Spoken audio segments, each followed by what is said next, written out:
All right. Good morning and welcome back to this is our sixth episode of Beloved Soulpreneurs Season 2, a podcast about women living their soul's purpose and power, inspired and inspiring women who bravely let their soul lead in their life and their business, who courageously heal what needs to be healed, let go of what needs to be let go of, and continue to step into their soul's mission, living the light of their love, learning and leading with their hearts, aligning with their Dharma, and the truth of a simpler and more loving way to be. It is such a joy today to be welcoming on my good friend and beautiful being that is Aly. Aly is a systematic kinesiologist. She is a body worker. She's an intuitive guide. She's really a heart-centered, glowing being who is an oracle in this world, a true gem, a little shining diamond. And she really inspires me with how she shows up in her work, but also in her life. I know that she really is such an emanation of joy, and that joy doesn't come from not having done some deep, deep work and having really committed to a path of allowing that light through. So I'm really excited today to ask some questions that I've wanted to ask for a while, apart from anything else. And I really think that there's going to be some little nuggets of wisdom here for you guys, our listeners. So thank you for tuning in. And yeah, welcome, Aly. Hi, Amy. Thank you so much for having me. I am so honored and delighted to be here and to chat with you today. Oh, thank you. Thank you for coming on. Okay, so let's get started. I want to begin by asking you, as this is a podcast about soul-led entrepreneurs, soulpreneurs, which is a kind of, this fancy phrase that's going around at I the moment. I love that phrase. I think it's perfect and it It's so really it, encapsulates. Yeah. yeah, it's so interesting, isn't it? So for you, what does it mean being a soul-led entrepreneur? Like, how do you understand that? I understand it as looking at how we are our business and how we show up in the world translates into our business and into our work. It's who we are at the core. So, what that means to me is being authentic and speaking our truth. It means living in alignment with our integrity. Mm. And that, yeah, simply that we are not separate from our work. In order to support and nurture my work, I'm needing to support and nurture myself.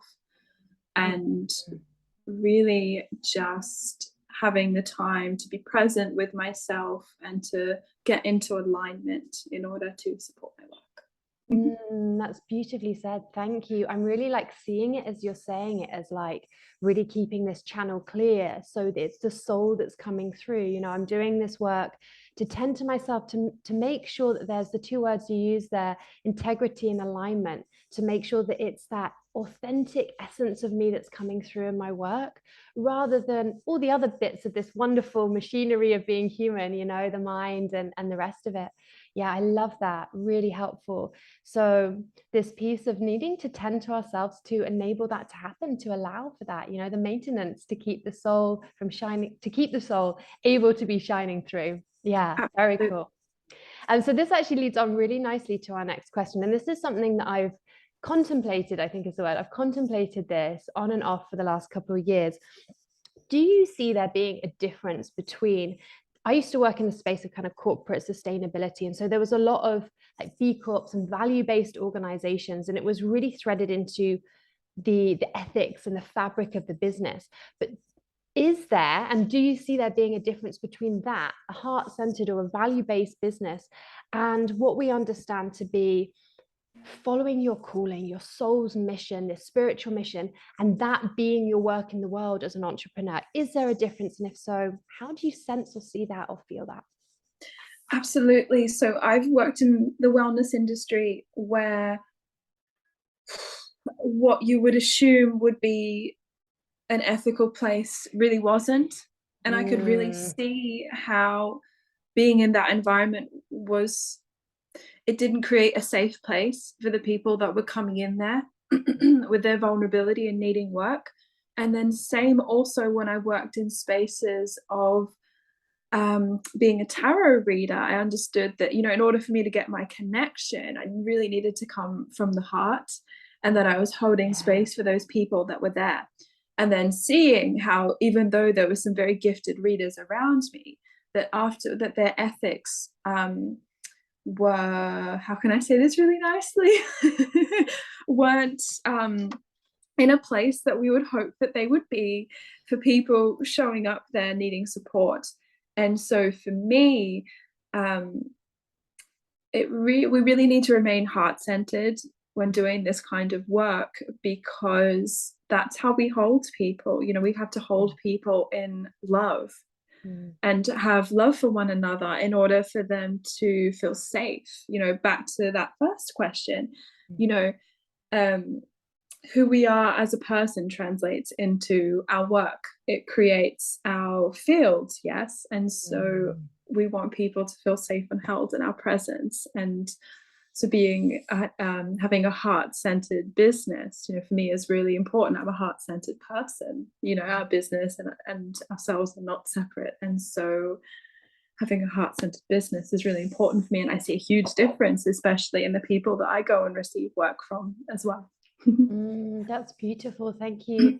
It's so interesting, kind of as you're saying that you saw that in such different spaces, you know, in the wellness space where, okay, maybe we've got some corporate stuff on paper. These are the values that we espouse to live by. But if that's not being, and it's again coming back to this personal integrity, isn't it? If that's not actually being embodied and people are not in integrity with that on a personal level, it's just on paper.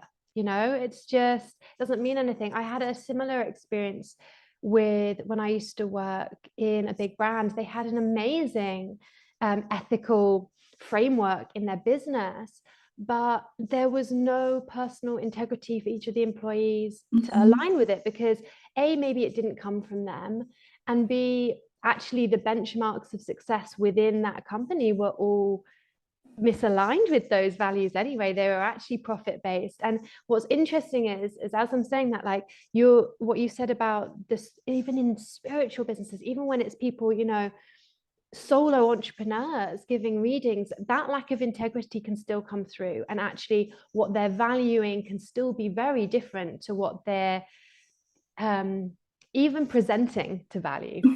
Absolutely. Which is fascinating. So it all circles back to the same question of, like, are you actually embodying the values that you're saying you value?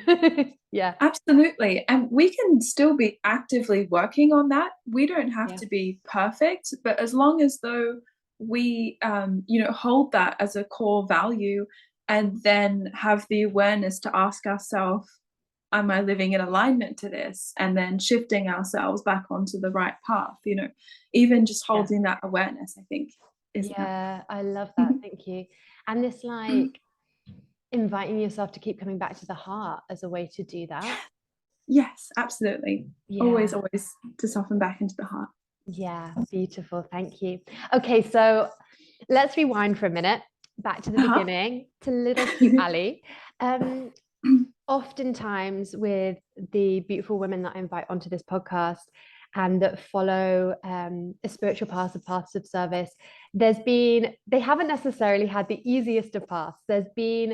I always view challenges like from that higher perspective. Every challenge is an opportunity. It's a gift for growth, you know, on a soul level. So I'm so interested, as much as feels comfortable for you to share, what experiences back then shaped you and enabled you to awaken to your spiritual connection and to come back into your heart. What did that first part of the journey look like?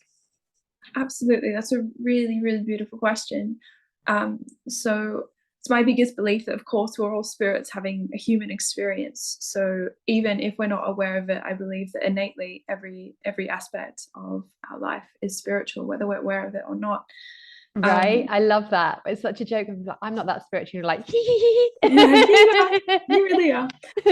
You're a spirit, haha. So I always knew that from a young age that I was a joy bringer, and that where I was, that I could feel the impact that I made on people by bringing joy, by making them laugh, by displaying affection, and was watching them shift out of certain moods and modes. We could talk about the trauma there of of managing other people's emotions, but we're going to keep it light and playful for a moment. I understood karma from a young age. You know, I would see how my actions had repercussions. And I always had a very analytical mind. I could see that actions that I made, how they would come back in another way. And I understood like, yeah, that's my karma. So I think I was always very perceptive, and was always analyzing the environment that I was in.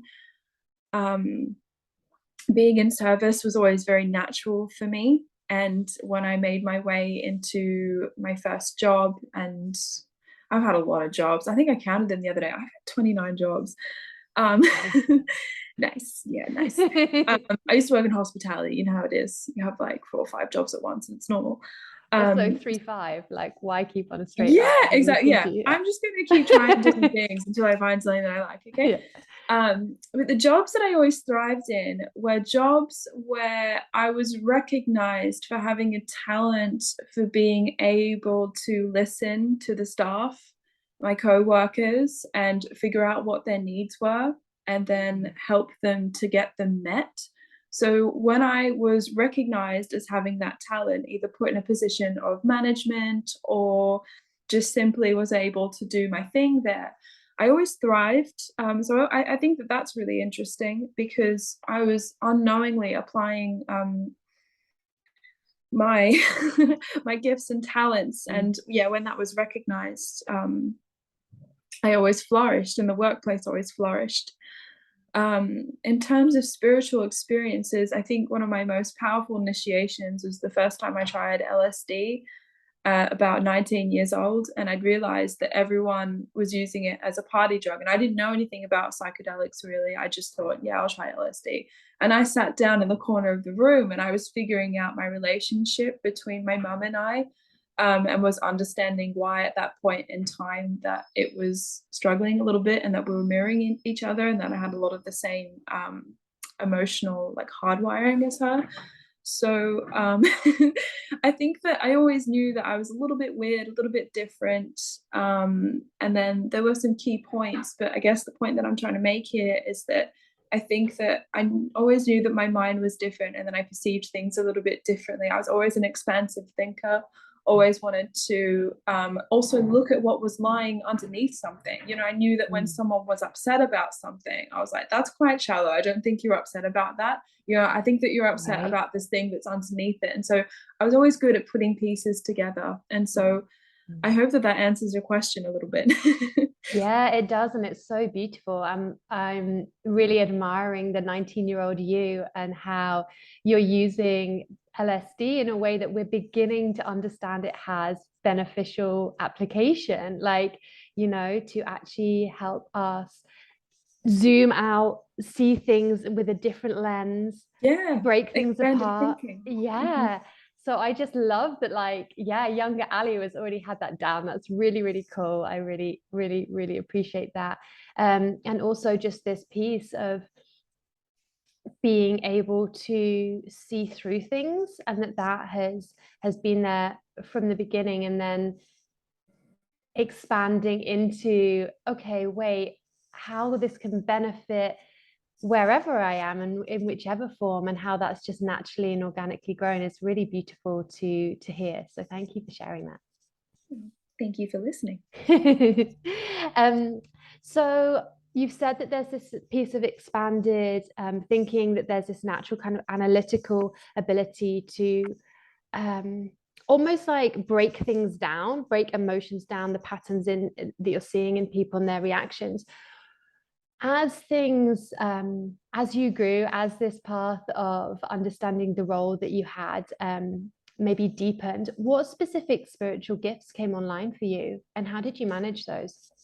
Yeah, so the expanded, the helping people to unravel, that was there. And so then when that translated beautifully into my work, because that is absolutely the core of what I help people do, is to help them excavate and look at what's underneath something, whether that's an emotional issue, whether that's a physical ailment, a behavior, you know, some kind of pattern. That's my work that I do within kinesiology.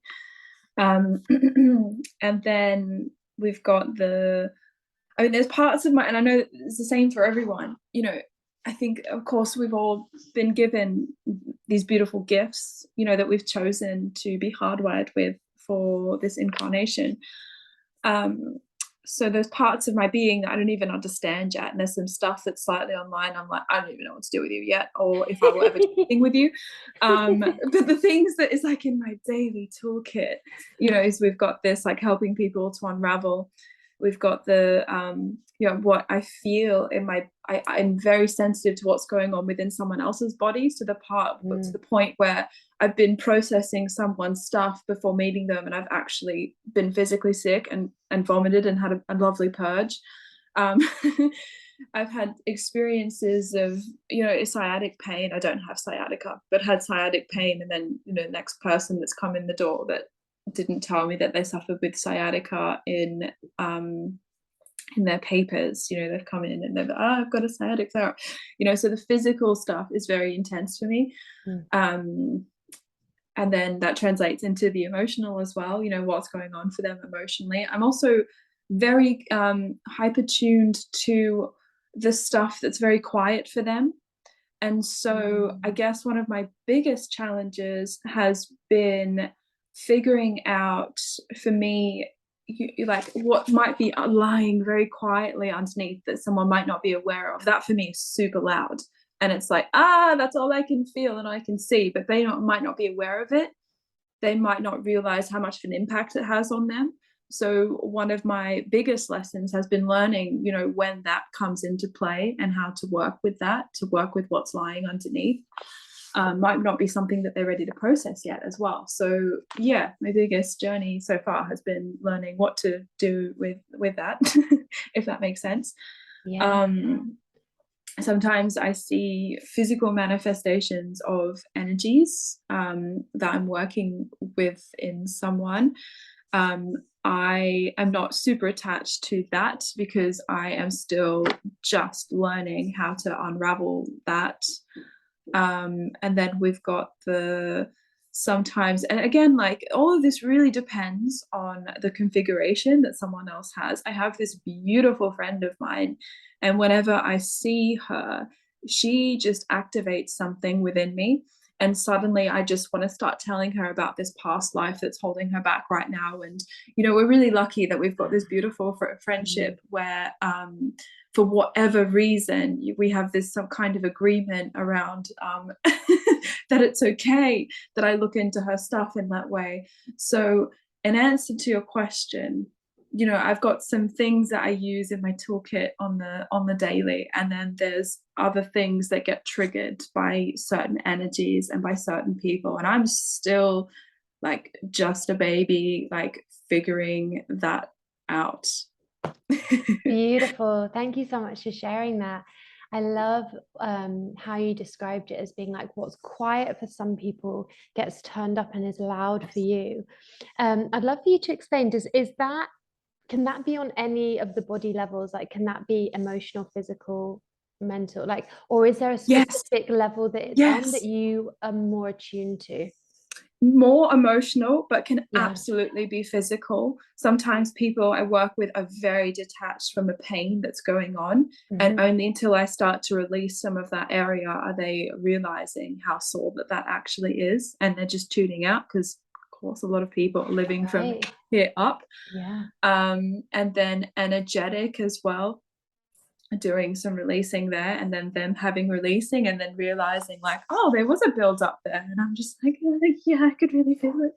And so yes, I do experience it on all levels. Yes. Very cool. And it's, for me, that's so much the priestess, right? This ability to be the bridge between what's conscious and unconscious in ourselves and others, right? It's that like, oh wow, I'm in the other side of this veil right now. And with that, how do you know when to share it? Is that something that you get is it a very kind of analytical, clear cue from your guides that like, yes, no, is there a light system, or is it just an intuitive, is it more, yeah, intuitive than that and fluid? That's such a great question.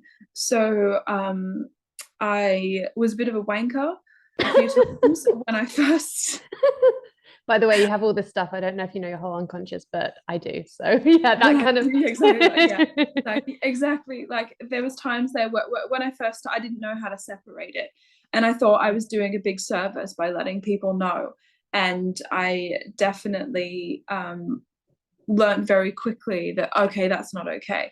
I didn't. It was like a child for the first time realizing that like, oh, I can do this with my arm.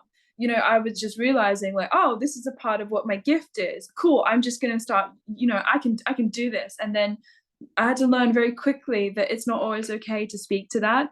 And it's not always okay to, I mean, sometimes I'm working with someone and I might get flashes of something horrendous that they've experienced and they might not want to tell me, and that's okay. I do get a lot of people telling me, the horrendous things that they've experienced. It's the nature of kinesiology. People want to share, people want to open up.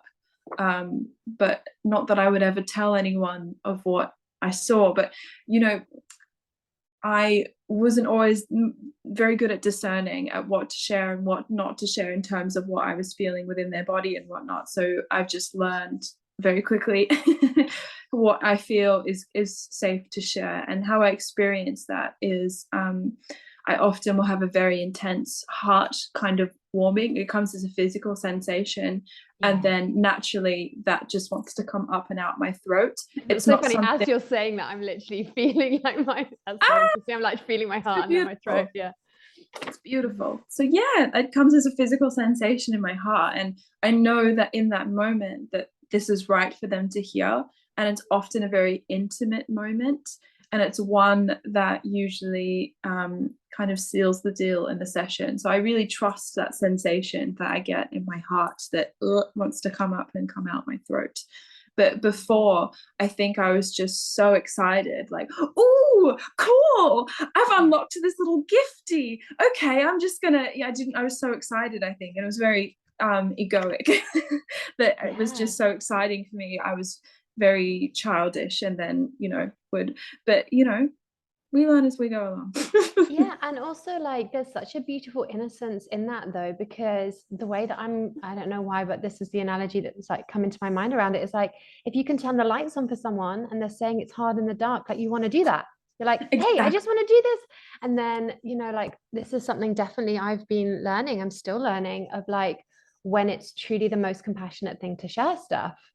Yes. And I love what you say, because again, it loops back to this theme that's threading through around integrity of like, is it coming from the heart? Is it coming from love right now? Is it the most loving thing to share in this moment? And that then makes it so simple, because the mind can get us all tangled up with loads of things, but the heart can cut through all of that crap. So I think that's just so beautifully explained. I love that. Thank you. Thank you. Okay, what have I got? My next question. We've touched on this, so I don't think there's a huge amount more, but I'm gonna throw it in there anyway. Speaking to this distinction between, I'm gonna say how I experience it actually. This has been a big learning journey for me. I used to, when I first kind of like opened up to spirituality and remembered that I was a spiritual being having a human experience and all of that, I would look at people that had really great kind of extrasensual spiritual gifts in inverted commas and be like, wow, and really put them on a pedestal. I'd be like, oh my goodness, this person's like such a great psychic, to such a great specificity, or this person, like, wow, they're so clairvoyant, or like there was that. And yet it's the more that I'm walking this path and seeing the distortions that can happen, gifts, no gifts, awaken, not awaken, at every stage of the journey, and how there can be misuse of power and malalignment at any stage. I'd love for you to talk to how you navigated that for yourself. So it's like, okay, cool, there's these beautiful gifts that I chose to use. What helps you put spiritual service first so that these things thread in rather than take the lead, if that makes sense? Yeah, it's a really important question. So I think like a big part, this comes back down to integrity again, and understanding that we all have, we all have this hardwiring that we've chosen, but not to identify with this hardwiring, but to understand that it comes back down to the heart first. And I don't heavily rely on, this is going to sound strange, but I don't heavily rely on these gifts. I go into session knowing what I learned in kinesiology. I go into session remembering all of the practicality stuff. And more than anything, I know that if I show up for someone, that is enough. I remember when so I work with a lot of people that like more challenging cases. So I work with people that have experienced all types of abuse and trauma, and I work with suicidal depression, acute anxiety. I'm really drawn and receive a lot of these more challenging emotional cases. And when I first started, I went to a teacher mentor, and she simply gave it to me that, by you showing up, it's enough. By you showing up, it's enough. And that really helped me because, I had all this pressure on myself, like, but what if I can't tune into them? Or like, what if I don't, and I don't have to do any of that. What I have to do is show up in love, in service, and whatever will come through if it wants to. But I remember all of my training. I know that I speak beautifully to people. And I know that I hold them in compassion, and then that's enough. And so whatever of my configuration wants to come through into that session, I trust that it will at the right time. And I just relax.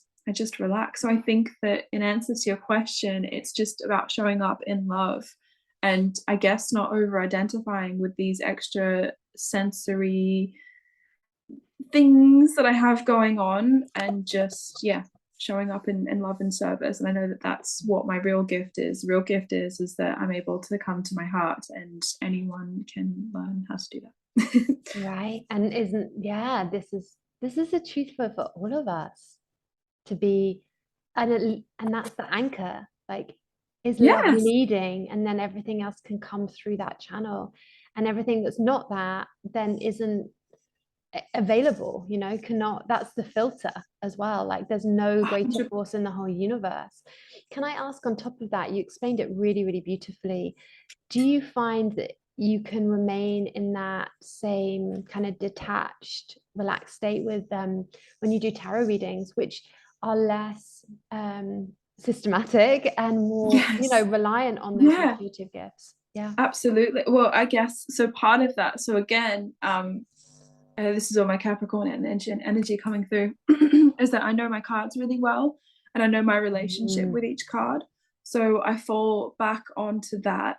But the cards, actually, what they do for me is they really trigger something. And I also kind of like to hide behind them as well, in a way that maybe someone might be like, did you really get that from a card? I'm like, yeah. So the cards themselves are like very activating for me. And it's just coming back to the heart and relying on that sensation that I get, which is that warm, fuzzy thing that happens in my heart, that then the energy builds up there, and then I want to then speak it out through my throat chakra. But I guess a part of it as well is like lots of grounding and centering before going into a session is really important, because when I'm too up here, I really need to be in my body. And that's something that I see a lot in the spiritual community. There's a lot of focus on developing these beautiful, like, higher gifts, and there's nothing wrong with that, and they're our divine right to have access to that. It's part of our hardwiring.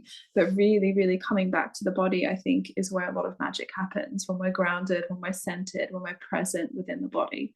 I know that for many of us, we feel a lot more comfortable up in our higher chakras. I know that I certainly do, because of a lot of the pain that I've experienced from lower chakras and physical body kind of stuff. But it's where all the magic is. We really need to just come back down into the body. I got a bit sidetracked there. I don't know if I answered your question, Amy. No, it's so beautiful. It's so beautiful. Like, at the end of the day, I was listening to a talk about this last night, actually. Like, we didn't, like, yes, Actually, I'll give you the analogy. It was by Laurie Ladd and it was hilarious. She was like, yes, you are this beautiful high dimensional consciousness that basically it's fucking insane because you came down here and you took that beautiful highlight and you basically came and put it into like, what did she say? She was like, into like an earth slug. Like that's how heavy it feels being in the human body. It's like you've just come Yes, down into being like this little slug. And yeah, it is. It's really dense. And especially right now, as you know, so much, we're moving so fast on a physical level to hold more. Like it is, there's a lot of density here. And yet that's what we chose to do. That was the ride we came for. We didn't come to disassociate and to pop back up to, you know, where the rest of our light is. exactly. And it's We such came a for the roller contrast. coaster ride. We came for a roller coaster ride, yeah, and there's a huge contrast between the two. I mean, there's so much wisdom and learning in both, and we have to be both. Yes. And Yeah. so, yeah, in order to help people more with their human experience, you know, we need to get into our bodies and be present with the body and to understand the hardwiring of the body, because it's a lot of magic that happens when we're embodied. So what, this is not on your list of questions, but That's okay. it's kind of in there. What enables you to do that? What helps you ground? What helps you to come back to the body? What are your go-to practices? Singing, I love singing. Singing really helps me come back into the body. Playing music, I am a pianist, although I don't have a piano at the moment, but piano is very grounding for me. Or playing on my little steel tongue drum. Any kind of breathing, stretching, laying on the earth, meditation, yoga, riding my bike. I find riding my bike incredibly grounding. I love riding my bike. And I'm really lucky I get to ride my bike almost every day. So I think, yeah, it just, if anything, if I'm just slow breathing, if there's nothing else that I can, just slow breathing in the moment, quick little visualization that I have to help me get back into the body, and off I go. Beautiful. I love that. I just have an image of you happily cycling around London. I hear you. I love to cycle. And it's something about it. I don't know if it's a like reflects what it's like as a soul having a human experience. There's something about like watching the world go by at a slightly different speed Yes, that's yeah, like just such pure joy without putting it too much effort in, you know, is. you're going a bit faster. Yeah. Yeah. Yeah. It really is. I'll never forget this moment. I was at a festival. I was probably about 20. And there was this guy, and like I think he was on like a lot of stuff. And he just came to me and he just said, did you know? He said, riding a bike is really spiritual. And I was like, I believe you. And I was like, I believe that anything that we do that we're present in becomes a spiritual experience. And he was like, what? And he was like, I think you're right. And I was just like, amazing. It was just like the best experience ever. And I just loved it so much. It was just so brilliant because, yeah, we can have amazing experiences when we're present within the body and we're in that state of flow. I just have this image of him one day like going and buying the Power of Now, like years on, sober, and being like, fuck man, that's what that girl was telling me about. That's what you said. Yeah. I can imagine that too. He was such a great character. Sending him love wherever he is in the world right now. Yes. Thank you for that. Okay, so oh yeah, we're coming on to some juicy questions. We've talked about integrity, we've talked about the need for grounding and to lead with the heart, to move from a space of love. Is that enough? And is that all that's entailed with creating a safe space for clients, whether that's one-to-one, groups, or ceremonies? How do you define a safe space? What is it and what isn't it to you? Yeah, beautiful question. So a safe space for me is somewhere where, if we're in the context of in my work, then listening, listening, like again, like holding all of my core values, knowing that I'm not judging this person.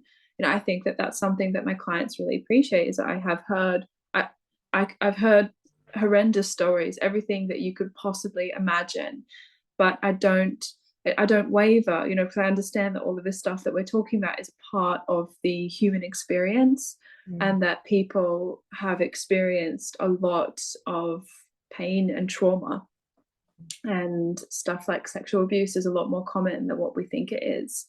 I don't know what the statistics are, but Something crazy like 1 in 4, 1 in 3. mental, but it's Right. just, yeah, Yeah. it's incredibly common. So yeah, for me, a safe space is somewhere where you can come to be heard, in the context of my work, not being judged. I think also a place where people can release and it's seen as normal as well. Where in systematic kinesiology, we're trained not to run to the person when they cry. And at first that felt really unnatural to me, but then I could really understand the benefit, because it's no different than like sneezing or farting, or it's something that wants to come out, and we need to just get Yes. at remaining impartial when someone cries, just like, hey, do you need anything? Do you need water? In kinesiology, we'll hold the ESR points, which help them to process whatever it is that they're crying, but we let them cry. We don't ask them if they're okay, because we know that they're okay. They're just simply releasing. So I think that that's a really important part of creating a safe space. And again, like, yeah, integrity. Like, I can only hold someone as much as I can hold myself. And so knowing Yes. that I am actively working on myself, that I'm holding myself through my experiences, and I'm not denying myself of my emotions and things that I need to process, so that I can hold that place for someone else. But yeah, I think you said it, Amy. Like, yeah, it's about integrity, it's about compassion, and it's about keeping not bringing myself into that space. I know Yeah. that if I'm in the middle of treating someone and I'm worrying about, oh my gosh, did I do that right? Did I give them, as soon as I bring that part of myself into the session, I know that I'm bringing me into the session, so I need to push it back out again. I'm not here to worry about how I'm presenting in the session. I'm here to hold that person. And so I can trust that whatever's coming through me, however I'm holding in that moment, that I know that that's right and then that's good. And so, yeah, space holding, not bringing myself into the treatment room. It's about making sure that I'm actively working on myself outside of the treatment room. And so that I can be as clear as I can for them, and to show up in the best way that I can for them. And yeah, having a lot of compassion. Yeah, and compassion is so important, especially in my work, because even though I have compassion for the people that are telling me about these horrendous things that are that have happened to them.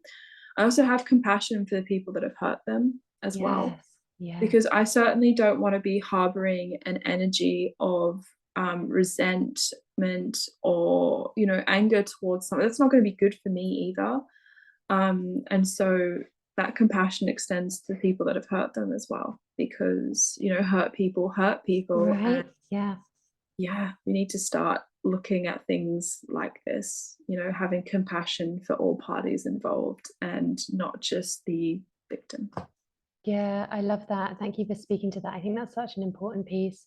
Um, I love what you said about the crying and not saying, "Are you okay?" Because I think when within that, it's almost as though you're suggesting that crying is not okay. Like that's the subliminal message that you give when you say, "Are you okay?" Oh, so I love that. And crying such a powerful way that the body regulates. It's such a Mm-hmm. powerful alchemy. I see it the same as laughing, really. Like, yeah, I sit down on my mat every day or on the floor or wherever I'm sitting and check in with myself. And I genuinely see it as a win if there's been some tears or some laughter, like because something's moved. Mm-hmm. Yeah, you've shifted out of something. Yeah, it's a Yeah. release. Absolutely. And I love what you said about, for me, it's like this orientation piece of like, as soon as I'm thinking about how I'm doing, the focus, I'm bringing myself into it, but I'm also focusing on me.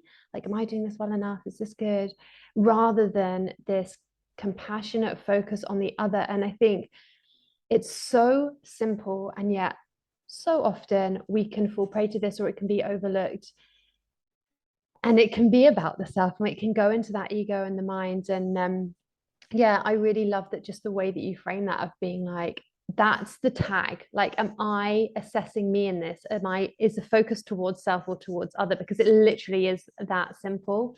Um, I have just a slight side question on this of, have there been times when you've reached capacity or limit, you're going through a big initiation or something big in your life, and if you ever made the decision to not hold space for others as a result of that, like is there an integrity piece within that?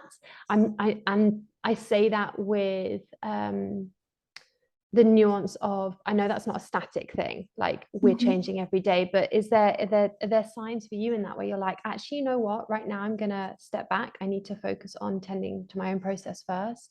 How do you balance that? Yeah, so I'm still figuring that one out, in a sense that what will happen is usually spirit will clear my schedule for me. Nice, when I'm nice. when I'm teetering on the edge of that, I might have, yeah, spirit might come in and clear that for me. But also I find my work to be so very healing that often the thing that I end up saying or holding for that person will be the exact thing that I need to hear too.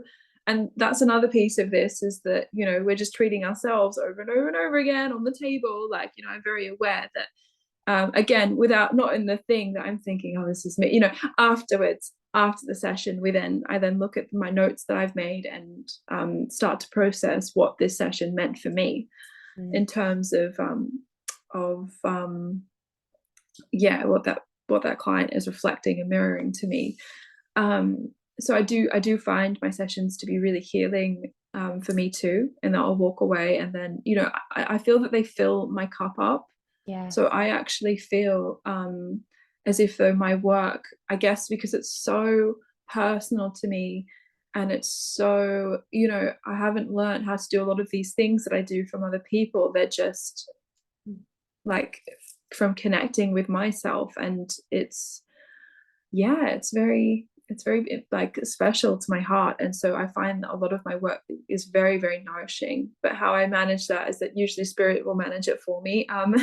My schedule might clear slightly, or what will happen is that I will come out of a session feeling a little bit tired, and that is a sure sign for me to back off, because when I come out, I will still feel as if though I give a good session, that I'm happy with how it went, but I come out of it feeling a little bit depleted, because I always come out of session feeling energized. So if I'm not feeling energized, then I know that there's like, okay, so I know that I'm like digging into my own well here.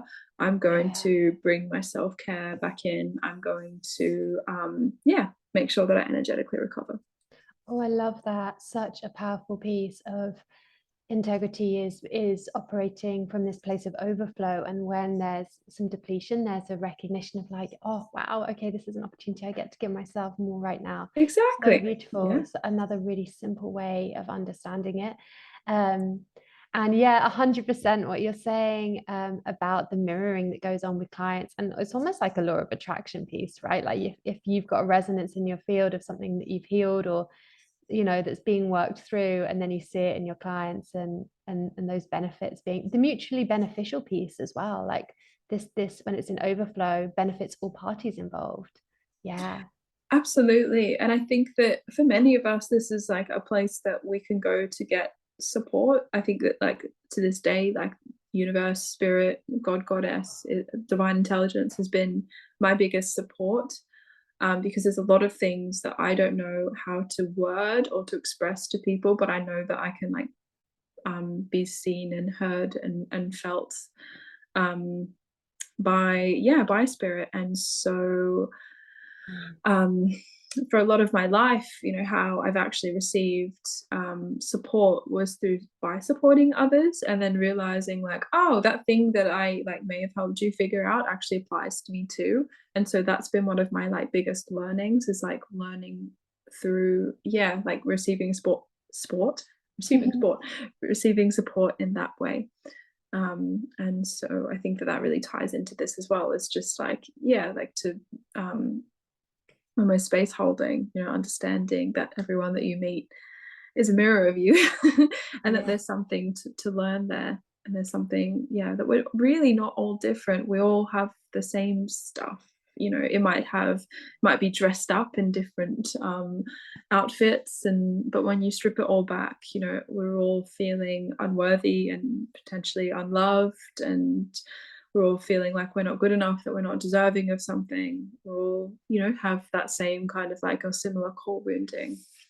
Yeah, right. I love that. Thank you for highlighting that point. We're all so much more similar than we are different. And it's almost like, am I correct in thinking it's almost like this movement of like this archetypal movement kind of from wounded healer to healed healer, where it's like, okay, I'm not regulating myself through healing others, that kind of the codependent pattern that so many of us come in with as sensitives, toward a, hey, look, I'm being met in my needs with my direction connection to true source, and then I'm able to share the benefits of that with those that are reflecting that same journey to me, or that same part of the journey to me. Absolutely. And that's been like one of my core wounding, is like wanting to fix things in other people and being subjected to people that are really suffering due to like caregivers' childhood, and wanting to fix them and wanting to bring them happiness. And so yeah, you can see how that then translates into my work. And then this new piece as well of then, giving everyone my time, and then learning how to then charge for that, and then create boundaries around it. Yeah. So it's so beautiful. And again, like, yeah, or like we were saying before, like our business, it's an extension of us, all of our stuff comes along into it as well, because it's not separate from us. Anything that we create is us. Totally. And I'm almost feeling like there's such a like a real big spiritual like theme or lesson in that, of getting to this place of equanimity around suffering to some extent. I don't know if suffering is the right word. It might be struggle. Like Yes, no, there are suffering gifts. is the perfect word. There are gifts in it. Like and you've read my book. This is a big theme for me, like actually recognizing like some of my hardest times, like my biggest heartbreaks or struggles, have been the biggest gifts from a spiritual perspective. And so when we, from a place of compassion, take those away from people and try and fix it, and hey, I have that wiring too, so I get It's it totally. It's codependency. codependency, and we're robbing them of something that their soul wanted.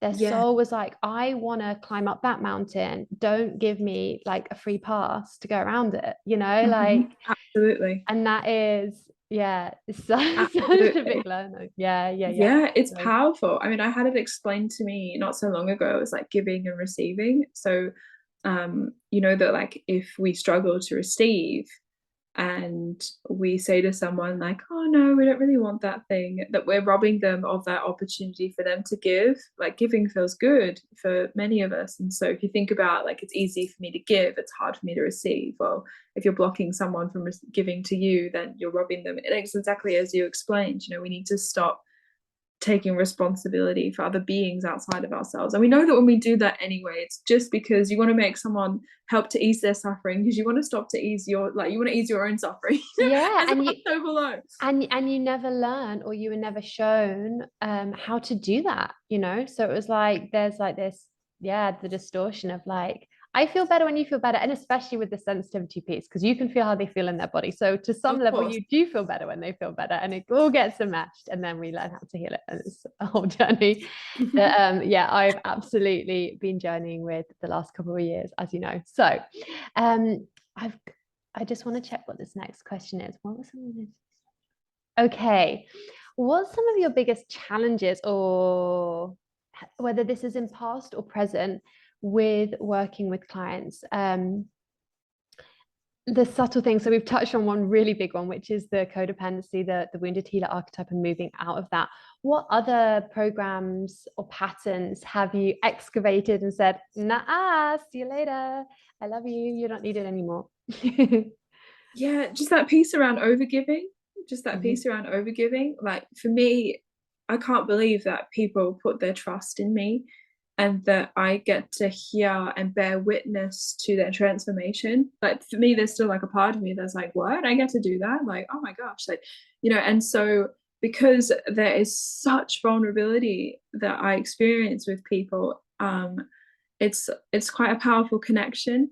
And so it becomes a challenge for me not to overgive. And I moved through a lot of that stuff, like for starters, like by raising my prices and understanding that, like, holy shit, no, like they're getting so much out of this, like I really need to charge more. And that's encouragement from my teacher as well. So yeah, that piece about not overgiving, and I used to do everything for them. Like I used to, in kinesiology, we use a lot of supplements. I would order them supplements and not want them to spend £100 on supplements if that's what come up. I mean, it could be anywhere between 50 to 100, sometimes less.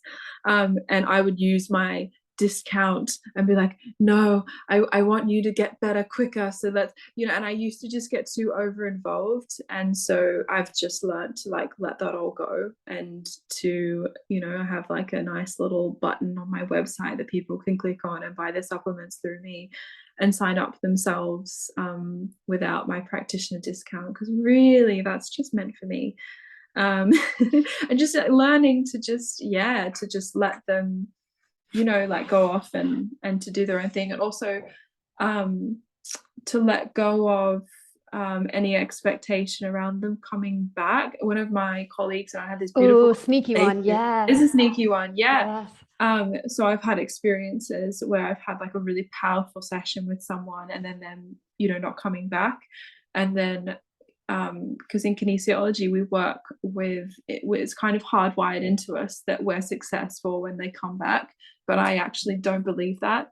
I believe that sometimes we can have a really powerful session with someone and then that's it for a bit. And I look at myself, me personally, like I'm all over the place. I've got an acupuncturist, I've got a massage therapist, I've got 2 massage therapists, I've got 3 kinesiologists, and I've got someone that I go and do readings with sometimes. And I'm not just consistently going to the same person. It really depends on what I feel that I need. So even though kinesiology, if we're shifting like an ailment and someone wants to really get rid of like IBS or a shoulder pain, they are going to need consistent sessions so we can shift it up and shift it out. But I might not be the only tool that someone needs. And so, just redefining what that meant for me and not listening to what we're kind of taught in that regard, just that we want people to come back. I do have some clients that do come back again and again and again. But, like everyone's journey is just really different. And just, I needed to just take a step back from that, because that was really hardwired into us when I was training, just that we want people to consistently come back. And I don't think that that's the case. I think that sometimes we can help someone have a light bulb moment, or I said that really strangely, a light bulb moment.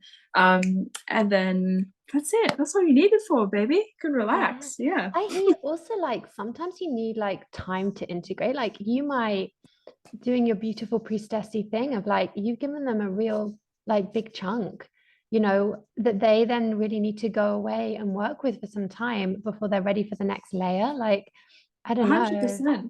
know. A really great example is this, I had this person come and visit me for a session, and at the end of the session what we determined was that the kinesiology had found out that the reason that they were in such a bad state was because that they felt deeply rejected because their father left when they were a child.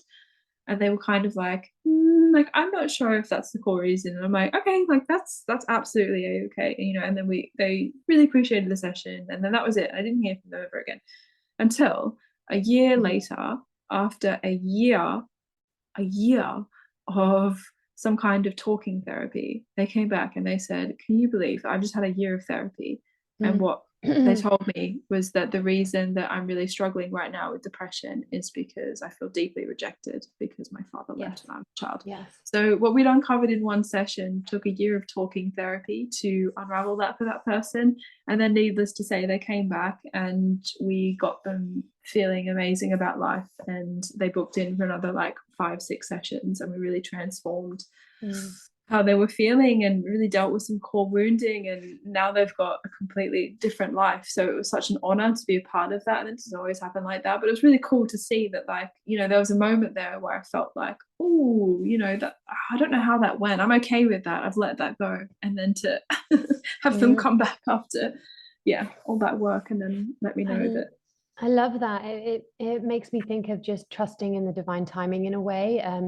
I heard the other day it explained almost like we can plant the seeds of like truth, or we can, be mirrors to others and show them truths, but unless it's the right time for that to awaken in them, that realization, there's just going to be a snapback to, okay, 100%. you've shown me it, but I'm not ready to see it. So, okay. And they might even come back and you say the same thing numerous times. Yeah. This has definitely been experienced with some of the big things in my life. And so just trusting, like, I have a similar experience with clients where I have an energy that can go very much to the root and go this, and that can sting, that can be painful. And so sometimes the result of that is there's time for them to unpack, and then they come back and say, okay, I've unpacked, you're right, I've unpacked this piece. Now what do I do? So yeah, I love what you're saying around releasing the attachment for needing to be their everything, like you Yeah. trusting that you're giving them what they need when they need it, and that they know that you're there to come back to, and that if, as and when, you're the right person for the next piece, and if you're not, that's beautiful too. Yeah. Absolutely. At its core, it's like unlearning that over responsibility, understanding Yeah. everyone is, responsible for themselves. And I know that that can be challenged when we're incredibly sensitive and we can feel how much the other person is suffering or that they need support and how hurt and lonely they are. But again, it's just, yeah, you need to just get better at, I'm saying this to myself, like feeling people suffering, essentially, and just like, yeah, You know it how being I'm seeing it, which is really sweet. And this is, I feel like this is how I'm seeing it. It's like someone knocks at your door and they're like tired and hungry and cold. And they're like, can I come in? I just need to like get dry. And maybe you have like a glass of hot tea or something. And you're like, yeah, sure, come in. And then you're like, actually, you know what? Like you can stay all weekend. I'm cooking dinner. You can have breakfast. Like I'll give you a massage, and you want to give everything. And it comes from a really beautiful place, but really, they just want a cup of hot tea. They just want to get warm on the radiator and then go on their way. Like that's what they want and that's what yeah, they need.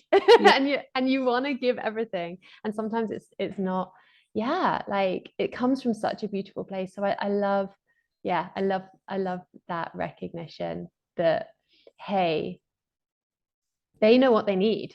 They know what they yep. need, and we can They trust that. do. They do know what they need. They know exactly Yeah. what they need. Beautiful.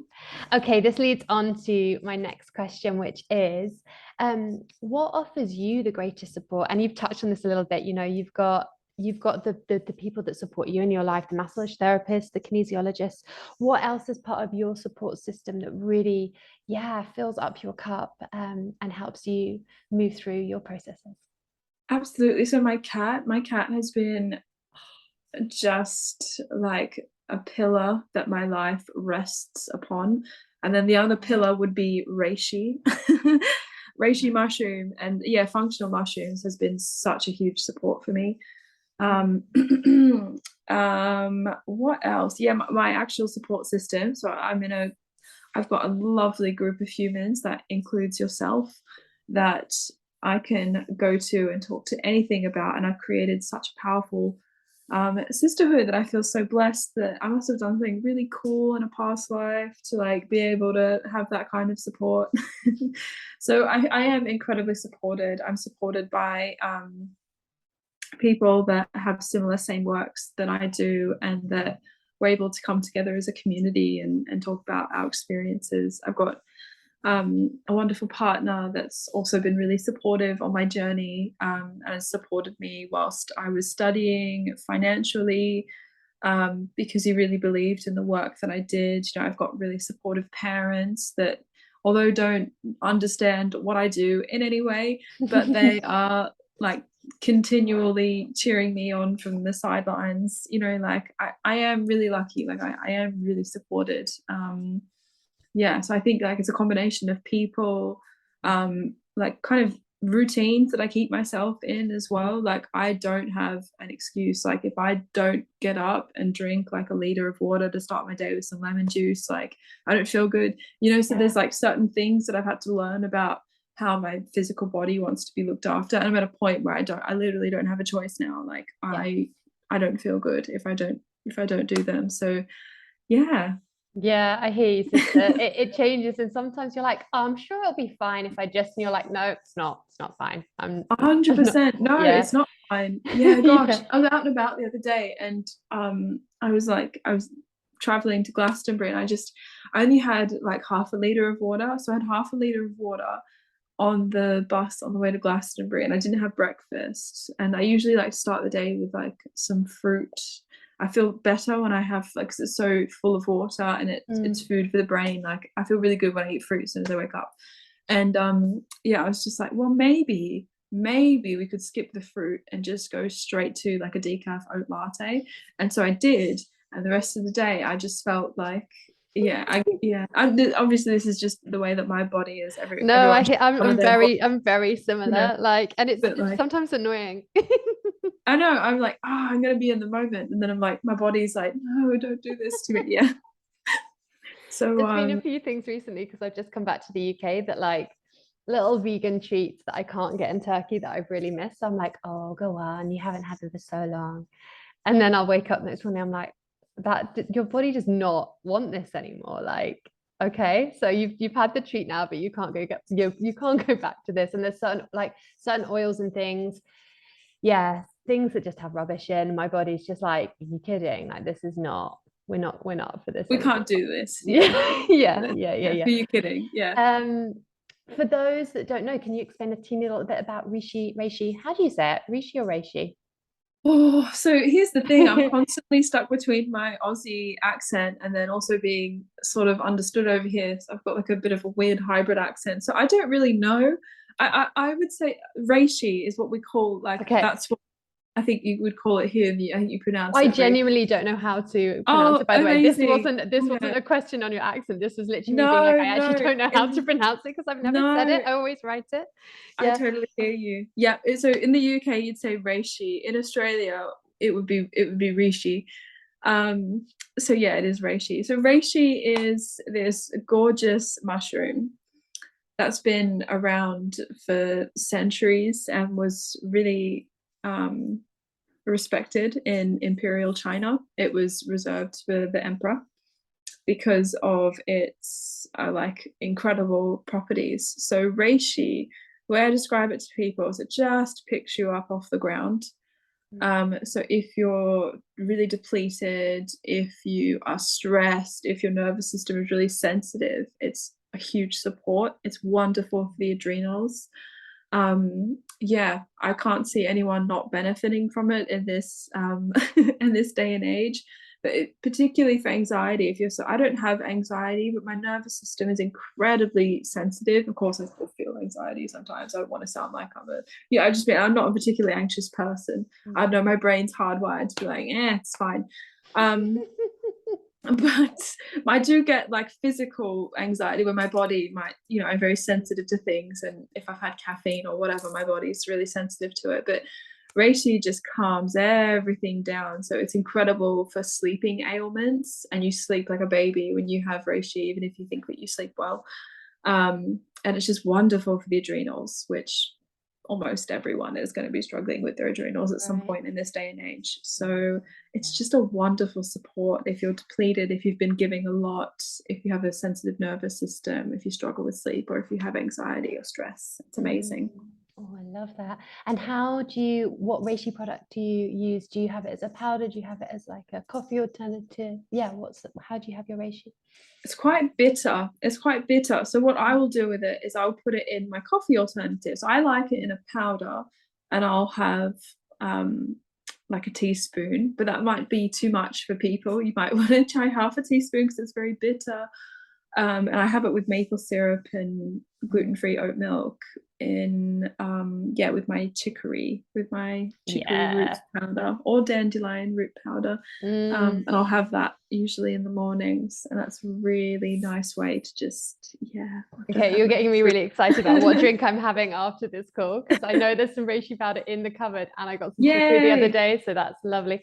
You can also add it, I've heard before, to like stir fries and stuff, because it's got that bitter taste, kind of like what's it called, tamarind sauce. Yeah, you can add it to cooking. You can get it. I've also got it in a capsule form, so it's a pure powder that's just encapsulated, so I can just take it on the go. You can have it in a tincture. I don't love tinctures. I do love tinctures. I don't love all tinctures. I don't I prefer glycerin over alcohol, but it's a lot of yes. will come in alcohol. Nature's Answer does a really nice alcohol-free Yeah, that's my go-to as reishi well. tincture. Yeah. Okay. This is not on the list, but I'm going to ask because you've got such a wealth of knowledge in this area, and I think anyone that listens will benefit. If you could recommend like 3 to 5 staple supplements that you feel like everyone could benefit from having in their cupboard, what would those be? Oversee vitamin C. Vitamin C. Everyone vitamin C. Absolutely everyone does. We are so depleted in vitamin C. Can it Also, be from like camu powder, or does it need to be it like can be, yeah, Mm. however you want to take it. My preference would be make sure that I would love it to be 1,000 milligrams. You're like, oh, close to 1,000 milligrams, because especially if you're living in a city, because we're exposed to so much EMF, we're exposed to huge amounts of pollution, and vitamin C will help to fight off free radicals. But it's this thing of like, do you want it to be lab made, or do you want it to be taken from nature? And there's pros and cons to both. A lot of lab made products are rubbish, and yes, they're filled with binders and fillers, but a lot of them are not. You've got some very good ones as well. Magnesium ascorbate is a lovely form of vitamin C. Nutri Advanced does a lovely strong vitamin C powder that's very clean.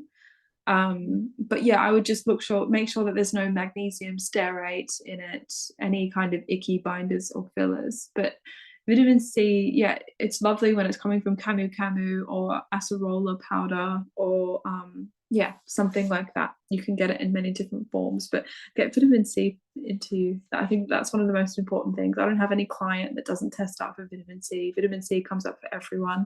Wow. Also, one of my other favorite supplements I think everyone should have is magnesium. It's one of the most common deficiencies, particularly magnesium glycinate. If you experience a lot of stress or anxiety, it's the one that just helps you unplug at nighttime. It's wonderful. I feel like a different person when I'm on magnesium. Like I feel less reactive. Big difference as well. Yeah, my nervous system doesn't react to stuff as much. Yeah, I don't get a big rise. I'm like, okay. So magnesium, I think, is incredibly important. And again, a lot of people are really depleted. And it can be so simple for helping with like little aches and pains. My next thing would be some kind of anti-inflammatory. So whether reishi is very anti-inflammatory as well, but I think that everyone should be on some form of anti-inflammatory. So whether that's reishi or curcumin, you may know it as turmeric, inflammation just keeps going up. I saw a statistic not so long ago that brain inflammation is 2% higher than it has been in a really long time. And that's really high. That's really, really high. There's a lot of reasons as to why I think that that's occurring. But I think that, yeah, we could do a whole podcast on that. We could. We really, really really could, but we won't. Yeah. And so, yeah, some form of anti-inflammatory. So whether that's CoQ10, whether that's reishi, whether that is turmeric or frankincense, you can take boswellia. Frankincense is an amazing anti-inflammatory, but everyone could do with an anti-inflammatory. I would also suggest a B complex. Most people, all my clients test out for a B complex. Because we're using our brain so much, we are using our brain to unravel, to pick things apart, to analyze all day long. And so the more that we're up here, the more B vitamins that we chew through. And the nervous system needs B vitamins, and many of us are not getting enough B vitamins. We're not getting enough mushrooms or like nuts and seeds. We need B vitamins. So B vitamins would be another one that I would recommend. If you're not going to take a B vitamin, then I'd recommend B12. B12 is so essential, whether you're vegan or not vegan. The only reason that the only reasons that people who consume animal products get B12 is because animals are given B12 because the soil doesn't have enough B12, but vegans still need it. Everyone needs it, whether you're meat-based, whether you're vegan, vegetarian, everyone needs B12. You can get a B complex with B12 in it. Viridian does a really good one, and so does Pure Encapsulations. I would also recommend people to take some kind of adaptogenic herb. something to help them adapt to their stresses. So again, if you want to bring in reishi, you could take reishi for stress and to helping you adapt to your, you could take reishi for stress and also to help you with inflammation. You could take ashwagandha, Siberian ginseng, something like this that's gonna. So what an adaptogen does, licorice root, exactly, is it tricks your body, makes you think that your stresses are not all that bad, and you adapt to them, so you don't produce as much adrenaline, you don't have those big reactions to things. And when we have anxiety, when we're on edge, we're reacting to things that are really small, like the toast popping out of the toaster or someone knocking on the door, when really we should be releasing those kind of stress hormones when we're in like danger. Tiger situation. Exactly. It's actually happening. Yeah. Because we're so frazzled and stressed out and on edge, it's happening to the smaller things. So those would be like the basic kind of supplements that I recommend everyone to have a look at taking, because just that can be really life-changing. And then another one, I guess, digestive issues. Like everyone is pretty much struggling with a digestive issue, whether they know it or not. So one of the biggest things, that if you're experiencing bloating, like I'd recommend taking digestive enzymes 3 times a day in between a meal. Try and not take supplements with food. We don't want to be drinking water with food. We want to be drinking water away from food, so you can get halfway through your meal, chew up food really fine, slip a supplement in and swallow it down, or have the supplements 15 minutes before eating. But just be careful, because some supplements can make you feel a bit ill if they have binders in them, like magnesium, stearate and fillers. They can make you feel a bit ill, so just being careful, listening to what the pot says. Beautiful. That's so helpful. Okay, so we've got vitamin C, we've got an anti-inflammatory, we've got B complex, we've got an adaptogen. What am I missing? We've got digestive enzymes at the end there. Beautiful. And magnesium as well. Thank you so much. I just think that's so helpful, because we can get really lost in the whole world of supplements, and absolutely, you highlighted, and we won't go down this rabbit hole, but just to be mindful about what's actually in your supplements, because they can also be filled with some rubbish, some binders. So just check that out.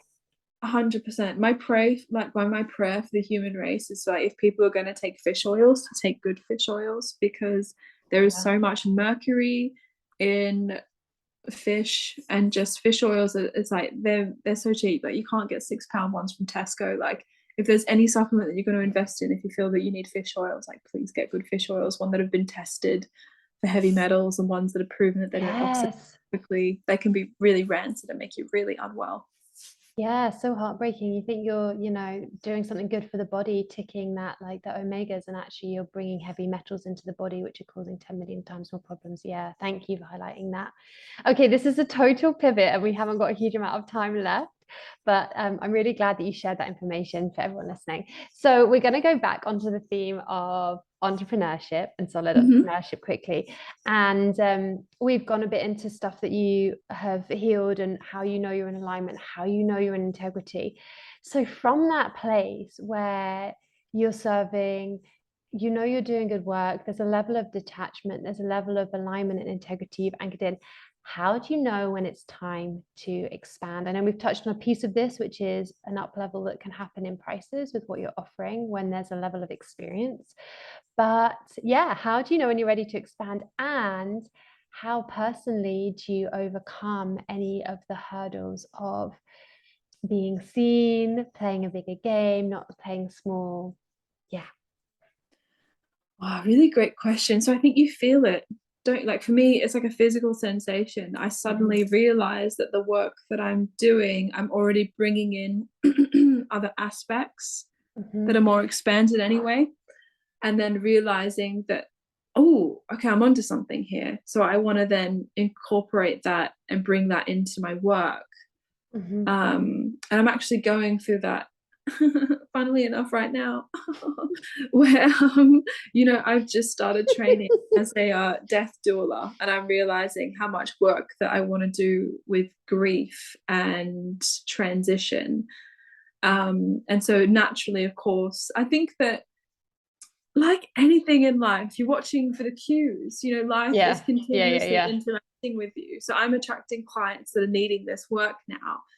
And I'm understanding that I want to take them to these places and I want to be able to do that. I'm still learning how to do that. And I'm like, I often go through like an identity crisis where like I realize like, these things that I'm claiming to be, yes, I am them, but I'm also shifting into something else. Yes. So a bit of growing pains is a little bit uncomfortable. You might feel as if though your work doesn't fully reflect, but that doesn't matter. We need to let go of that it feels a little bit uncomfortable. It's allowed to feel a little bit uncomfortable. It's important that it feels uncomfortable because you're moving on into something else. And so, just let it go. It's just like this continuous thing for me of like letting go of like, yeah, what I thought I was going to be doing with my work, I'm not doing. I'm moving into something else. And what I thought I'd sit up camp there for a bit. And then, so I think that it's this big game of letting go, and allowing these new pieces that want to come through to just like play with them, like have curiosity around them, and have a little like it's exploration into yourself, and have a look at how because the way that we're interacting with ourselves and our own expansion, of course, is going to be showing up in the work, because the work that we're doing is a reflection of ourselves with others. And so it's just understanding that is changing and just being like comfortable with it, I think, and then just having awareness around it and being really self-compassionate, because it can feel a little bit uncomfortable at times. Yeah. I love that. I'm almost seeing it as like this journey, like you said, you like set up camp somewhere, and I'm seeing that as like, almost giving your ego a little something to be like, yeah, it's cool. Like, yeah, you can identify with this for a bit if you want, but like also holding it so lightly of being like, ha, like, it's not really where we're going to stay. We have no idea where we're going, and there's no template, but my ego will freak, and that's cool. So right now we've got a bit of this going on. This identity can help us, but we're always going to evolve, and we might not even know, might not even exist yet, what we're evolving into. Exactly. And I think that that's the key part here of like, coming full circle with everything that we've spoken about today. Being a soulpreneur is all about, doing something in the world that hasn't been done before. Maybe it hasn't been done before, maybe it's not unheard of. I know that no idea is technically original, but like you're working in a way that maybe there's no template for it. You are building it and you're creating it, and so it's going to be uncomfortable sometimes, and maybe there's going to be people that don't identify with the work. I still, to this day, I forget that it's not normal that that people view that the mind and the body are connected. I forget that, and sometimes I'll start speaking about that and someone will be like, what? And I'm like, oh yeah, I forget that that's not like a normal or like even the whole body is connected, like there's something that's going on. I know, and I can explain it to it anatomically. I can say that, hey, if your abs aren't switched on, you're going to have back pain. Right. That's just normal compensation. That's just anatomy. That's still out there for people, and I forget that, like, even though that, and so,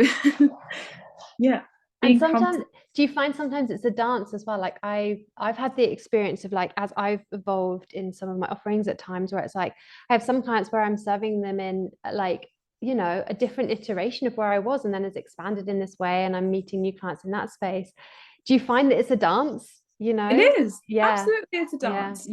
Absolutely, it's a dance of like of meeting people in different spaces and places that you're in, and it's really beautiful, because it just shows how many different facets of our being there is, and when we're growing, like how much life really interacts with us. And you really see that when you do one-to-one work with people. You really get to meet people. And I think you've touched on something, it's kind of threaded through today, this notion of like, when you're surrendering and letting go, and when you're really allowing love to lead, and you're in that flow with the universe, like actually there's a real ease, because the universe is going to do quite a lot for you. It's going to clear your schedule to protect you. It's going to protect you. It's going to bring in the right people. You're not going to need to force that. It's not about, I mean, this has definitely been something that was a big eye-opener for me. Like the current paradigm in the business world, whether that's in spirituality or wellness, is like that unfettered unlimited growth of like that success, right? You know, like, okay, we need 10 people on this program or 50 people on this program.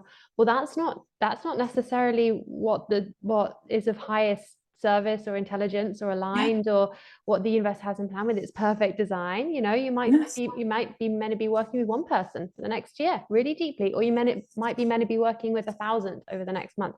And it's not up to you to know or to necessarily decide, just to be open to that. So I love what you've alluded to, being in that flow. Like, okay, I'm open.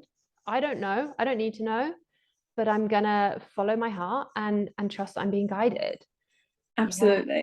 And I think that that's another like really important thing, is just I feel like a lot of my work is like getting people to trust themselves and trusting their bodies and their body's wisdom, and trusting what's going on for them at the moment, and knowing that they're in the right place at the right time.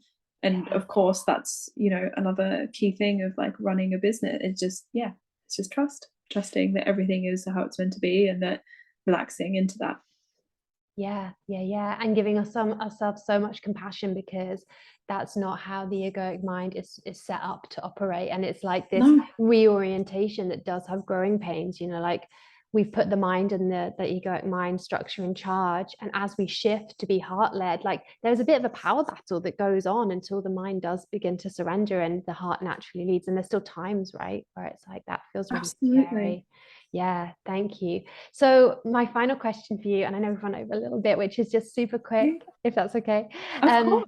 Do you have a clear sense of where you're headed in terms of like your soul mission in this life? And what's exciting you, or at least what's exciting you at the moment of that next step, that next Yeah. set up camp on the journey?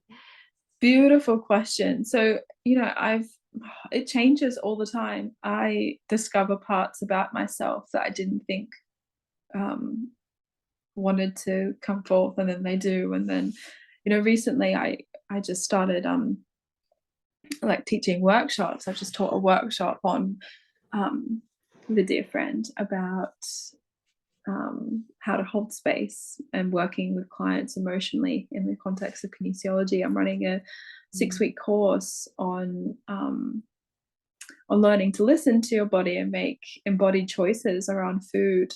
Um, Which is I probably still going to be open. I just want to flag that Oh when if yeah, people are listening to this. oh yeah, Yes, anyone's listening. it's You called got 5 days Nourish. So to I'll put sign. the link. Yeah. Thanks. Um, and so I guess I just have no idea what's going to come through next. What I do know is that I'm fully dedicated, and that I do know that I have a lot of courage to keep walking this path of maybe doing something a little bit unconventional. Um, yeah, I think I get so stimulated and so excited by so many different things. So nothing is really solid. I do know that I do have some concepts that I want to explore. I want to open up my own clinic, where I do have a little clinic where I run out of a yoga studio at the moment, but I want to open up my own clinic where my focus is on the body workers, and that I would help them with their clients, because I don't think, I'm sure it exists somewhere. Everything must exist somewhere. There's no idea that's original. But I think it's a pretty unique concept. I've never seen that done before. I have some cool ideas for concepts. I do know that I love my one-to-one work. It's so nourishing, but I definitely want to take it more out into impacting like larger groups of people. So whether that's by this clinic idea that I have, or writing more courses, or somehow I just want to get the work out there, man. You know, I don't want to, the one-to-one work is really important for me, but I want to help other people to be able to do that, and to kind of show them the work that I do. So those are like my expanded thinking ideas of things that I'd like to do. I like creating structures as well for people to like I loved teaching about how to be a space holder. That for me was like, that just filled my cup up so much, because I think about how, you know, we had 16 people join the class, which was amazing. And then to think about like, if we have shared something in that class that then can trickle out to all of those people's clients, you know, how far that work gets out and spreads out. So I think that really excites me, of like creating ways that I can make bigger impacts. Yeah, I'm seeing it as like ripples, you know, like what ways can I have like this real ripple effect, so like the benefits just keep on rolling out, which is really beautiful. I would have loved to be in that workshop. That sounds like such a wonderful workshop on how to hold space. Amazing. Yeah, and structures, that 11-2 in soul plan, isn't it? I have the same. Yes, a real joy of understanding how things fit together and how to optimize that. And there's also like an energy in it of like moving beyond a structure, so using the structure for something that, yeah, further and improving upon it, which is interesting.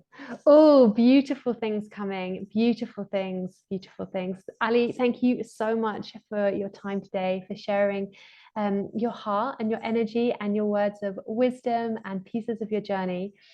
I will be sharing on the reel below, whether you're listening to this or whether you're watching on YouTube, where you can find Ali and check out some of her services. Like we mentioned at the beginning, she does one-to-one kinesiology sessions. She does signature sessions, I believe, and also body work. Is there anything else that I'm missing in there? Anything you want to add on? That's perfect, Amy. That is perfect, my love. Oh, thank you so much. All right. Well, this has It been was so such a nice to joy. be here. Thank you so Thank much for you. having me. Thank you. Bye. Bye.